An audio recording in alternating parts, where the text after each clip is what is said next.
CM అంటే cutting మాస్టరా అంటూ CM Revanth రెడ్డిని ఉద్దేశించి ట్వీట్ చేశారు బీఆర్ఎస్ వర్కింగ్ ప్రెసిడెంట్ మాజీ మంత్రి కేటీఆర్. సీఎం అనే పదానికి ఇది సరికొత్త నిర్వచనమా అని ప్రశ్నించారు.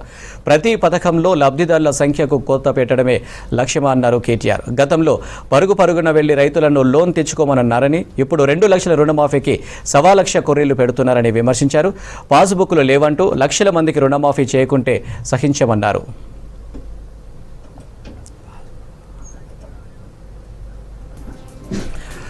ఆదాయపు పన్ను చెల్లిస్తున్నారని కొంతమందికి, చిన్నపాటి ప్రభుత్వ ఉద్యోగం చేస్తున్నారని ఇంకొంతమందికి అప్పులు మాఫీ చేయకుంటే ఊరుకోమని హెచ్చరించారు కేటీఆర్.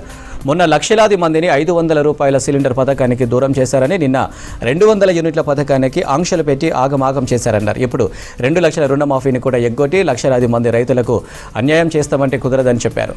నాట్ల నాడు ఇవ్వాల్సిన రైతు బంధు ఎప్పటికీ దిక్కులేదన్నారు. ఓట్ల పండుగ ముగిసినా ఎకరానికి 7,500 రూపాయల రైతు భరోసాకు అడ్రస్సే లేదని చెప్పారు. కాంగ్రెస్ ప్రచారంలో అందరికీ అన్నీ అన్నారని, అధికారంలోకి రాగానే కొందరికే కొన్ని అని కోత పెడుతున్నారని విమర్శించారు. రుణమాఫీపై మాట తప్పినా మడమ తిప్పినా లక్షలాది రైతు కుటుంబాల తరపున ప్రశ్నిస్తామని, పోరాడతామన్నారు కేటీఆర్.